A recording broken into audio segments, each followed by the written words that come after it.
Hey guys, it's Bryan, your friendly neighborhood reviewer, and I am here today kind of continuing the series I've been doing with like the British blues boom and certain artists and certain things. So I think I'll go ahead and squeeze this one in too before I kind of change gears. But I got a copy of the Mark-Almond album from 1970. Really cool album. These two guys, John Mark and Johnny Allman, they were two big session guys. They kind of remind me of when I was doing Lon and Derek Von Eaton a few albums ago. They kind of got into the session work and all that big time. These guys did too. John Mark kind of started his association in the music business because he accompanied Marianne Faithfull. Marianne Faithfull, again, tie into the Stones review I did. She got into the music business because Mick Jagger and Keith Richards wrote As Tears Go By for her, which became a big top 10 hit on both sides of the Atlantic and really just made her career. And of course, she was taken on by Andrew Loog Oldham as well. He took on as manager.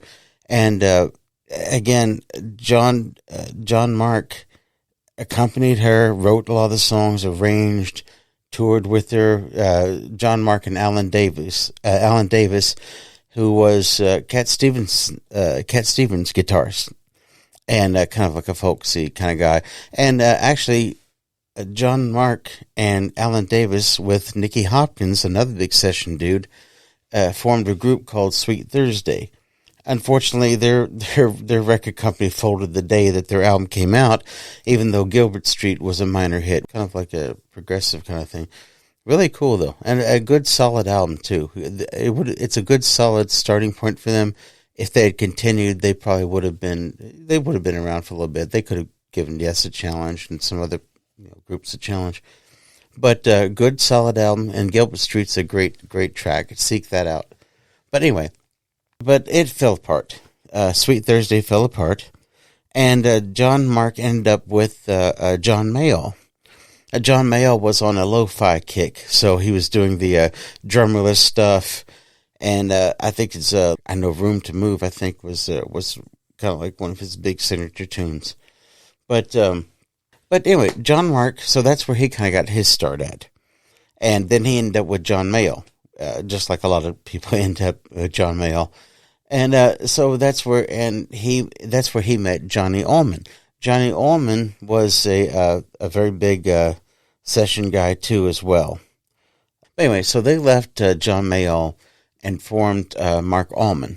Okay, Mark-Almond is a very low key, kind of like very jazzy, very bluesy, very jazz blues fusion kind of thing. Very unique sound. It attracted a minor cult following, I'll just say that, and a very cool sound, very unique sound, very bluesy, moody sound.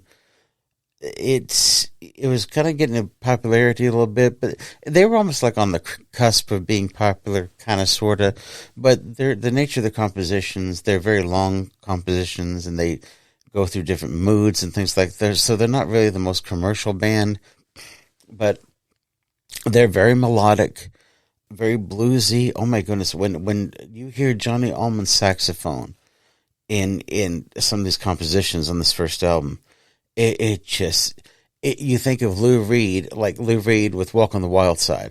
That saxophone that sound is almost the sound of the city, if you know what I mean. That's what that sounds like on this album too. You can almost hear the city in this album. Very unique sound, very cool. Not a very flattering portrait of the city. In fact, it's pretty bleak, how it's indifferent and kind of, it's a very sad, kind of a sad album if you read the lyrics. It opens with The Ghetto.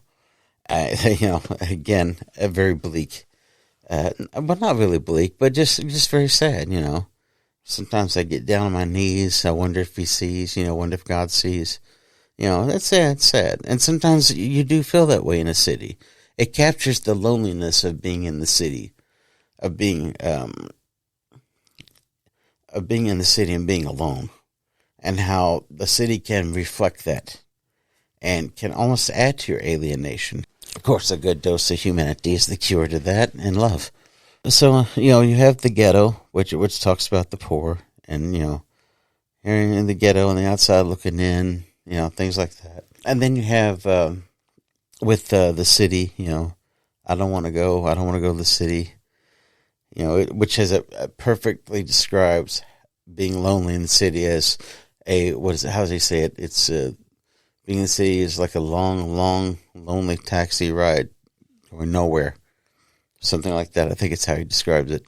And it really, really sums it up, But it captures the hustle and bustle of the city, and also how even that can make you feel very alienated and alone if you don't have that human contact, which is the way, we have to have the human contact.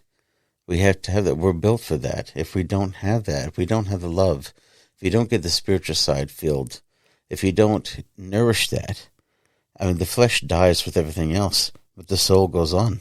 And if you don't nourish the soul, what are you going to have? You're going to have a decrepit flesh, and you're going to be alone, and you're going to have nothing to show for anything. You're going to be spiritually dead. But this shows how the city and city life can alienate people, can make, even in a way, cause people to want to die or commit suicide. A Tramp and the Young Girl, terribly sad song, beautiful song, but and the lyrics, talking about how this young girl was found dead by this tramp, and then they find him dead. They never tells what happened, but you kind of but it's not a very flattering portrait of the city, and pretty depressing portrait of the city. But there is, side two, you have the love section. The love section always freaked me out when I first heard it, because it's 4-part section, and it starts out almost like Debussy. It's very light and airy and frolicky and charming, and then all of a sudden it drops into this weird strumming acoustic guitar, and then he starts coming and screeching like, it's really weird. And when I first heard it, it startled me, because I wasn't expecting it. But now it's like, well, this is just wild. But it goes through a lot of different variety of moods. So it keeps you on your toes. But again, not a big drum sound, not a big rock sound. It's more of bluesy jazz. But the sound textures, it's almost like a watercolor in sound. Gorgeous sound, really pretty sound, and very. It's got some depth to it. That's why we're talking about it now, even though this has been released. My God, what 50 years later, and I'm still talking about it. There's a lot of albums that do not have that staying power, and this one has had it. So kudos to them. And Mark-Almond would go on. They would go on and do several albums, again, on the cusp, but never really made it really big, even in jazz circles. But extremely, extremely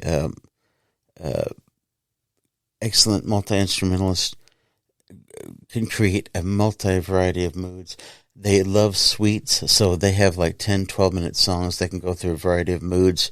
Really neat if you like that kind of sound. Really cool. So I like this. I'll do a little showcase because I forgot to do that a little bit earlier. But, it's kind of neat. These albums are really cool. Bob Krasnow is the manager and ran Blue Thumb Records. Blue Thumb Records is one of my favorite labels. I love the sound of it, but I love the packaging. Every Blue Thumb album has die-cut covers and open flap covers and things like that. Very unique, And it's always had the little blue thumb on the back. Of course, here's the inner sleeve as well. It's got that. I got the song titles and everybody who played on it and everything, of course. And then, the Blue Thumb label right there. Bob Krasnow, he ended up, he started out with King Record. He was with King Records. He was a promo man for James Brown. Started out really cool. He ended up going to like Electra Asylum Records, and he was even on the panel for the Rock and Roll Hall of Fame. So he's had a very big career behind the scenes of the music business. Like I said, Blue Thumb Records. I remember Dave Mason's album, his first solo album. Alone Together, which if you haven't heard that, that's a great album. That's a classic. But it folds out, and the disc is actually a marble colored disc. I mean, Blue Thumb Records were really cool. They really went all out on their stuff, and they did for Mark-Almond as well. Great packaging on that. But anyway, really good album. I give it about a 4 out of 5. It's not perfect, but I do recommend it. It's got a great sound to it, a lot of good texture, really good swirling textureness.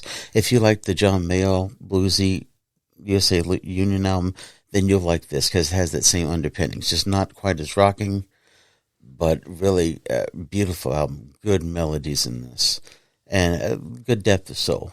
Like I said, a little sad, but it does get the loneliness of the city quite well. So definitely recommend it. So anyway, again, thanks for watching. Appreciate everything. Like, subscribe, and all that jazz. Let me know what you think of this album. Not too much I hear from this album or this group. I always love to hear what everybody thinks about these albums I bring out here to look at. But anyway, greatly appreciate it. Take care of each other. Love each other. Yeah, be cool, man. All right. Later, man. All right. Bye.